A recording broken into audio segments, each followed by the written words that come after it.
I'm sure I talk too much. Everyone on this river does. The problem is that we listen twice as much as that. We only tell you half of the stories we hear. Kate told me that I ought to have been a photographer. She said you have an uncanny way of having been in the place at the time the thing happened there, and that's the hardest part of taking a photograph anyway. Nice of her to say, but it isn't true. Though I know just about every story of this river, most of them I pick up second, third, or fourth hand, and so on. Listening, see? Now I know what you're gonna ask, so I'm gonna answer it. Yes, I'm sure they're all true. I personally believe a story gets more true as it talks around from brand to brand, and the whole community brings their insight to bear on the brutal facts of experience. There are a few Echo River stories I witnessed directly. I saw that big owl migration pass through. You might have heard about that. I was there when the old train station flooded. I saw the ghost of Stephen Bishop reel up a batch of white lightning on a raft. Anyway, I talked to a few sailors who recently crossed paths with him, and I suspect shamble his wares. One night, when I was working on the Murky Mammoth, we picked up a gaggle of passengers headed down to a mail drop by the Sheila of Lake Reflections. I knew a couple of them in passing, a pair of traveling musicians whom I often encountered on the river. The others were strangers to me at the time, a young woman, a small boy, and an old man whose name I didn't catch. Oh, and a smelly old dog. We docked at the gas station, so the Mammoth could refuel.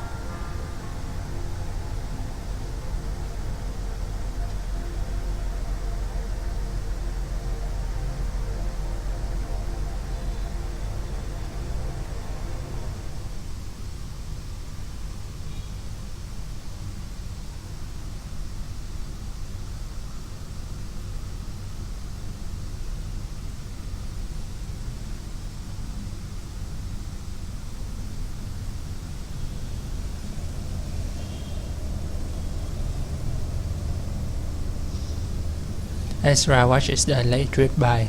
He sees a schooner of silverfish, a floating gas station, a small island covered with news, a small island covered with barnacles.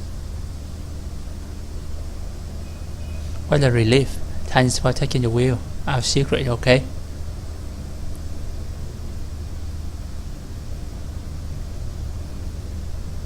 How do you know which way to turn? I just keep my eyes open. That's the most important part. Speaking of which, looking outside. Oh hey, there's the gas station. I was hoping we'd cross paths soon. It just kind of drifts around. You never know where you meet it. As you can see by this dial right here, our fuel situation is pretty desperate. I have a bad habit of letting that needle spend a lot of time in the red zone. We should only be docked at the gas station for a few minutes refueling. You might just want to stay aboard. So, you like it, boss?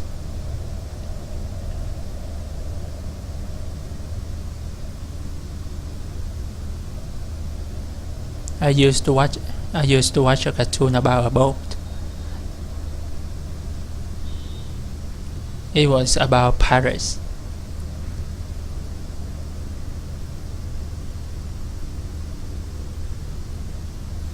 They were lost at the sea, and they had a friend who was a switch. That sounds great. I have to look out for that one. So what else did I neglect to explain earlier? This area here is called the wheelhouse. All these gauges and controls help me understand what's going on in the Murky Mammoth and her horn. This is a compass, but it doesn't work very well down here. For some reason, it just goes by landmarks, basically, and lines. Do you see those two lines on the sides of the boat? A red one and a green one. All the other boats have them too. Some are different colors or in different configurations. What kind of boat they're in and what direction they go in, even in the dark. It's all about looking. Up here, the other half of piloting is this boat happens down in the map room. Speaking of which, Kate peers out the window. Have we passed the bedrock and that looks like a dinosaur yet?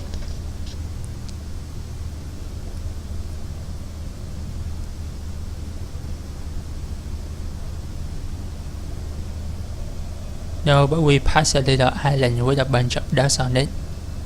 Oh, yeah, that island. It's named after a nasty old hermit called Edgar Dutt, who put a claim on it many years ago and tried to build a house there. I heard he didn't have a bed or kitchen, but used all his material on a big fence. He used to blast an air horn if anyone tripped too close.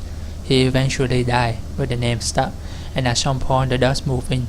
Maybe people dropped them up there, I don't know. That's weird. We should have definitely passed Dinosaur Rock by now. Kate looks out the window. Oh wait, there it is, up ahead, see? Wow, that's my new favorite rock. It's red, right? What was your old favorite rock?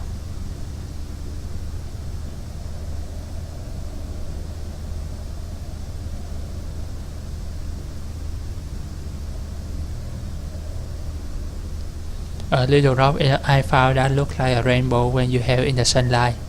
Cool. It's strange though. According to my charts, we should have passed Dinosaur Rock before Duck Island. But that's okay. Sometimes the charts need updating. Hey, Will's down in the map room right now. Could you run down and help him adjust the charts to move Duck Island so it comes a little earlier on our route than Dinosaur Rock?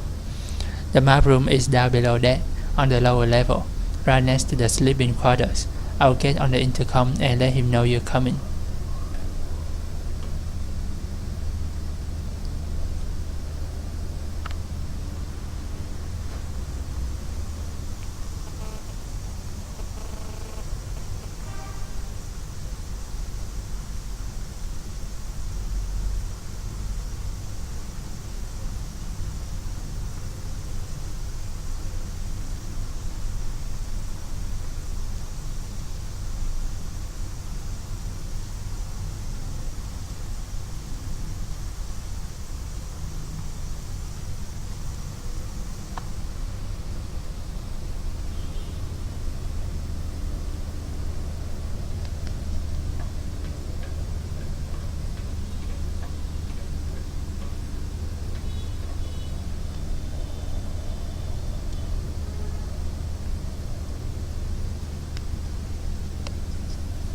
Hey, what's up?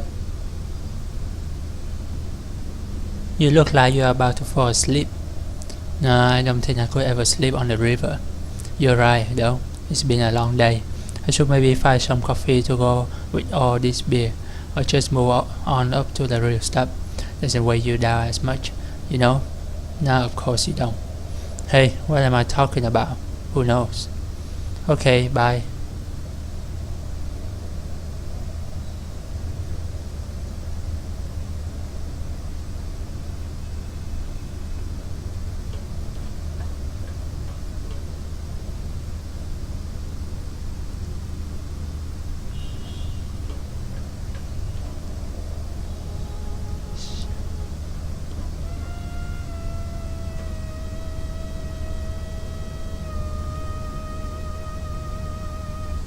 Wow, this is harder than it looks.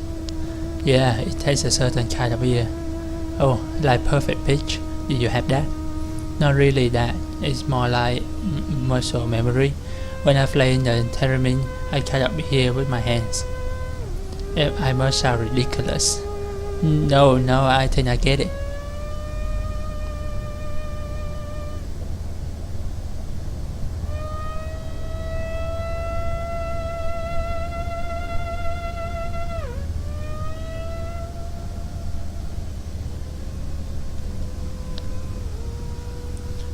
Salutations, small man. Kate says you have an adjustment for our charts. Good timing. I'm just checking my copies. That's how we keep our charts up to date. As we pass through a section of the river or the lake, I draw a new copy of the map and make adjustments for anything we see that doesn't match. Will points to a small drawing on the map. So this is where we have Dinosaur Rock marked on now. This little dinosaur drawing, and I drew that. Cool claws. Thank you. Will points to another small drawing on the map. And this here is where we thought that island was, but now I guess we got to move it back a bit. But how far? I wonder. Any ideas? Anything else you remember about when you saw that island?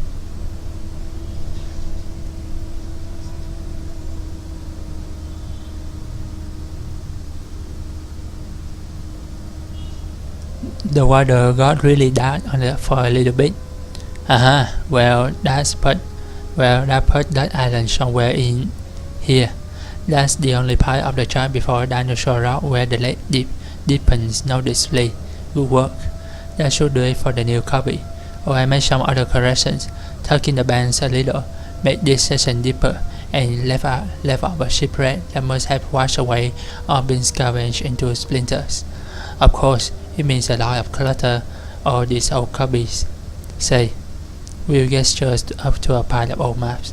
I was just about to throw this stack out. Maybe you'd like to hang on to one. They're out of date, but they could be fun to look at. These are mostly river charts, I think.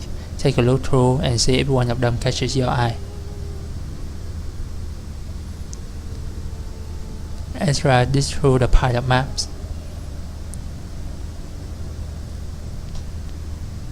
Ezra examines a Thrift clean map. That one I found wrapped in plastic, quite well preserved. I wrapped it up like that so the chalk wouldn't smell. Must have lost my pencil that day. I don't remember.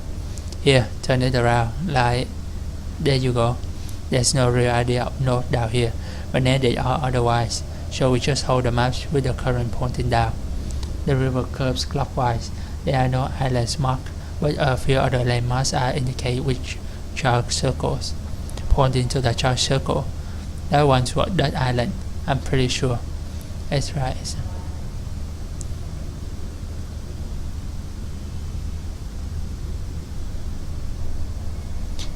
examines a faded old map. The river curves clockwise around a few small islands. A note is scribbled along the margin. Islands just below the surface, only visible under bright light. They come and go. The islands, that is. I still mark them if I see them. Ezra examines a route-torn map. The edges of the map are torn in general strips, probably by either hand at the absent mind. Oh, yeah, I remember that day. Slow currents, boring. Not that I mind. It's healthy to get a little bored sometimes. A long tear runs in a clockwise curve along the paper. Through the middle of the river, the two sides are held together by paper clips, woven into the paper like stitches.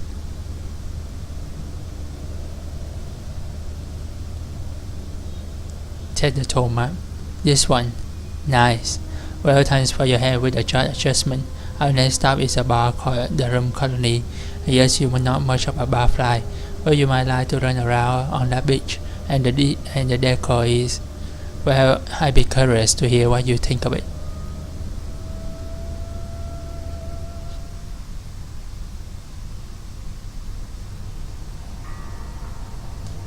That gas station isn't anchored to anything.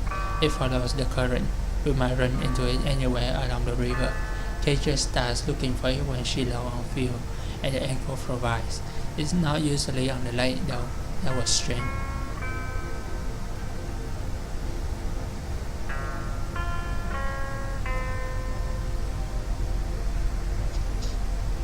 Kate had a theory. She thought the root weather upstairs was flooding the river, and everyone head out to the lake to ride it out on calmer waters. Anyway, my mechanical musician friends went went ashore for a bit too, looking for some snack foods.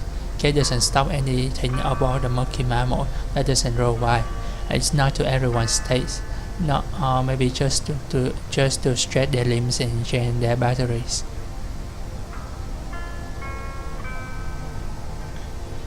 They came back looking refreshed. I'm sure they needed that moment to themselves. You wouldn't think a pair who made their living performing on a stage would be so introverted, but they really were, in their way. Sure, they had plenty of friends along the river when they travel and perform often in those days. I think nobody else ever really got through. That inner circle was full with two straws. I mean, for a while anyway. Naturally, I assumed they met the gas station attendant, a man as anonymous and itinerant as the place itself. I assume he talked their ear off. Everyone on this river does. But I know that fellow well enough to know he wouldn't want us to reminisce on him now. So they came back aboard, Mammoth refueled, and we are bore on toward the room colony.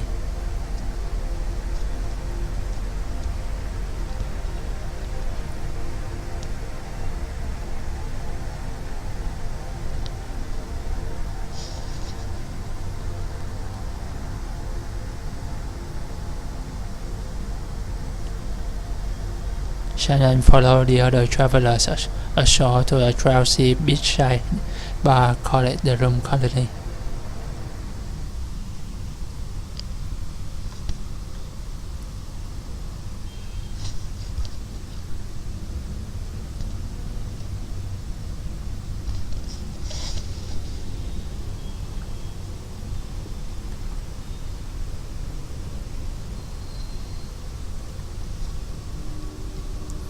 Yep, sounds like him.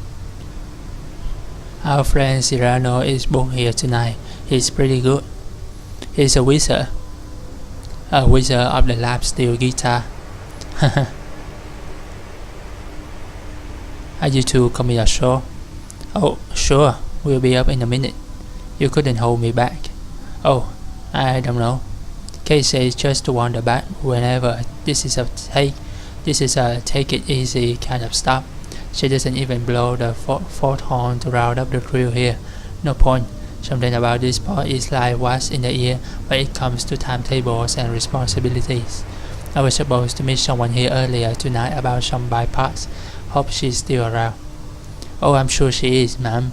Half slipping into the fragrant mud with all the other wayward sailors.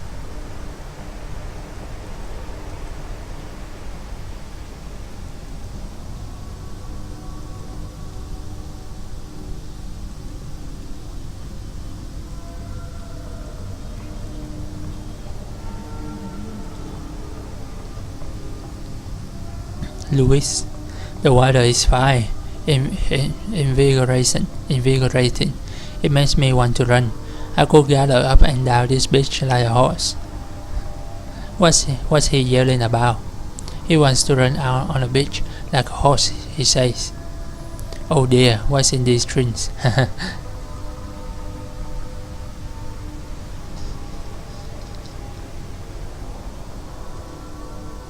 Your friends lay in the sand over there. I think he asleep. Poor Rick, he's a lightweight. I think he just drank too fast. It's easy to get carried away. Oh, he always gets so melancholy when he drinks. Remember the office picnic at that big flat rock? Oh, I remember. He was talking Lula's ear out. She slipped away, and he sat on the rail, nursing that brown bottle, crying, sobbing about the days that I know more. Poor Rick, it will never be. Invigorating. Catch anything, Louis? So, did you find what you were looking for? With Lula, I mean. Is she here? I'm not sure where she is. Now that you mention it, before we left the office, I think I will go for a run along the beach as soon as I'm finished with this drink. Try not to yell so loud, Louis. I'm afraid you'll set the sailing loose.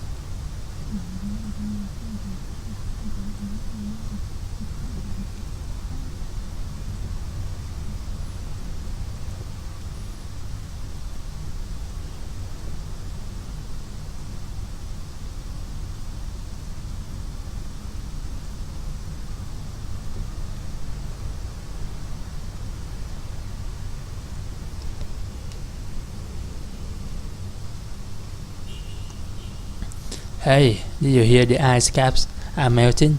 I mean the polar ice caps, the ones all the way at the top. Don't listen to him, hon. He's all doom and gloom tonight. Don't listen. That's the answer, Don. Well, what else can you do? Someday all of this will be underwater.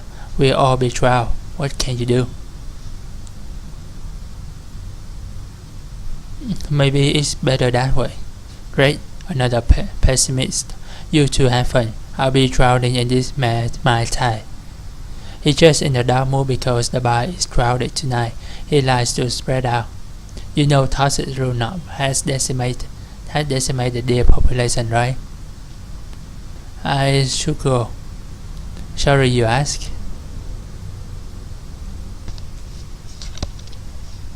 I say that's enough about Toxic Runop to last an evening, huh?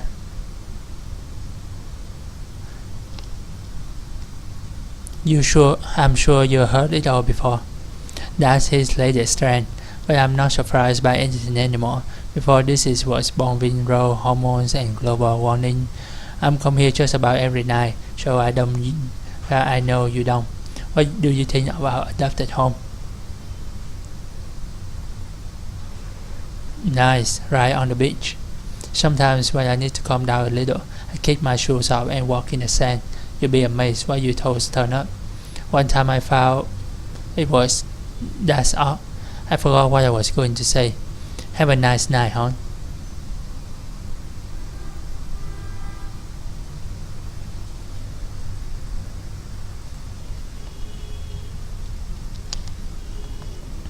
John Bird, hey, guess who I just saw like an hour ago?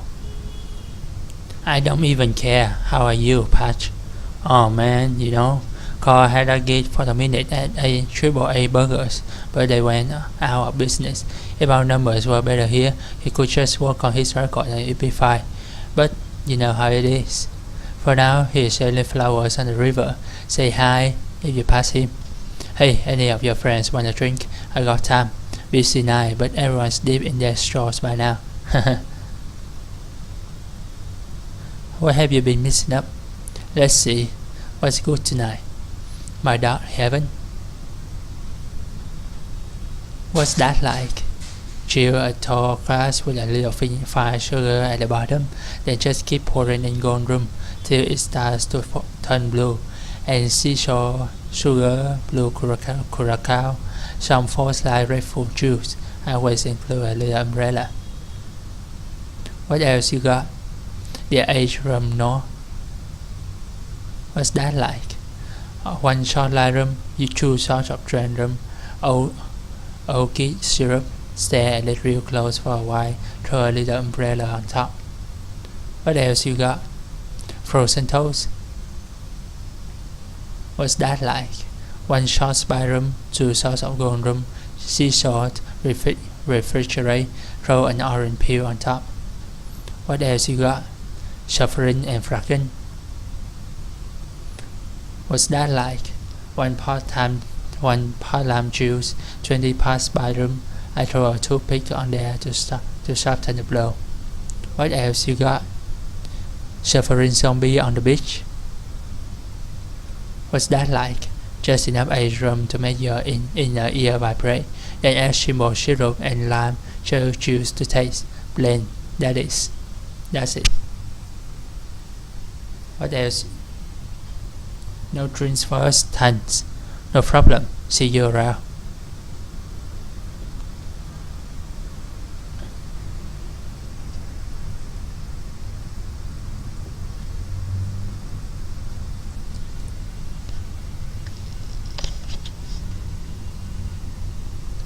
I am so glad to see you. These coats are bumming me out, man. You see that guy in the sand over there? He rolled up, kind of off center, kind of leaning on the stage here, and he was like, "What kind of strings are those? Steel or nylon?" He's just drunk. Oh, believe me, I know. You got to be cool about it, or just get a drink and stay in your chair, man. If you're gonna drink like that, just drink. I mean, don't make it my problem. Hey, how's that new tape going? Oh yeah, it's good, man. I mean, it's okay. Everything's recorded, but I think I still want to do another pass on it and maybe work on the mix. But there's no rush on that because I don't have a cash for blank tapes right now anyway. Patch through me some bookings, so I'm trying to fund with my tips. But we're all paying a premium for blank media these days. Everyone's afraid they're dumping garbage up the radio, so they only sell blank tapes in pallets or overpriced tree pads. Totally cut out the small labels and self-publishers. Crystal and Gordon are just recording over old tapes for their new show. Can you believe that? It saves some cash, I guess, but you're always going to have off frequencies bleeding through. It's just chemistry, man. Hey, speaking of which, I'm about mid-set here. Can you take the can around while I play this next one? It's on the tape. It's on the tape. I think you'll like it, man. Thanks.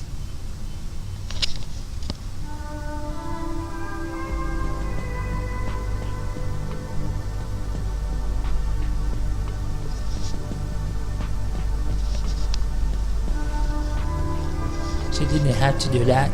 Had to hurt. But that's the way it goes. The unsteady steady, the unsteady steady, and the unsteady. There's probably a $5 bill somewhere just floating up and down the river, from tip jar to musician to tip jar to musician, like an internal ferry of good intentions.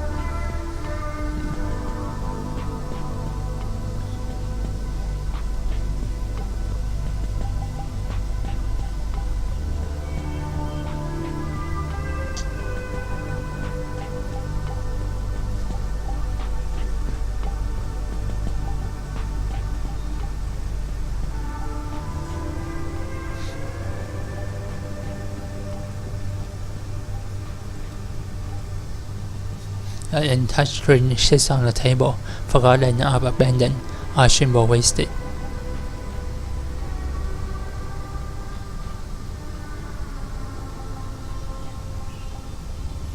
There she is. You have to try one of these flower drinks. I feel like I could drink 100 of them. Not too sweet, not too strong, a real season of drink. What's it called? I think he said it was well, how do you like that? I just show him the flower, another one of these, I say, and then I'll point to the flower. Maybe I'll wear it in my hair. It doesn't taste like a flower. I mean, not like a flower smells. Perfume, sticky sweet, like a star thistle flower. My mother was upset with those awful weeds. We had a small house just about leaned up against a hill, and every spring that hill would explode with yellow star thistle. And she teared into them. Why? I mean, really enraged by them. She said they were an invasive species, like foreign squatters on the land or something. I used to think she was such a wicked old lady to get so violent about it. After she died, a few years after, I came by the house again. It was spring, but I didn't see a single yellow flower on that hill.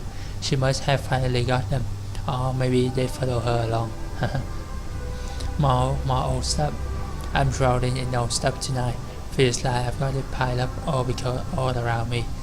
Like one of those old guys you hear about who never threw anything away. You know what I mean?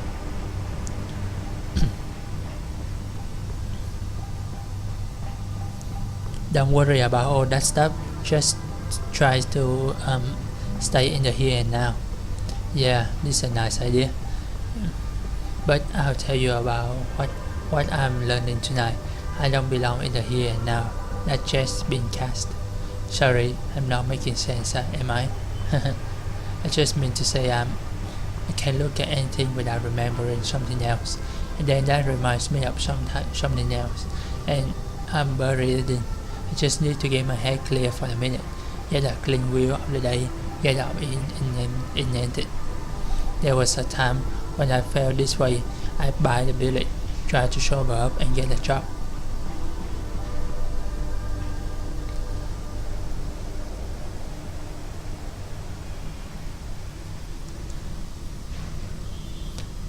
I think I feel the same way. Maybe I'll have to find a new kind of work now. There you go. That's the entrepreneurial spirit.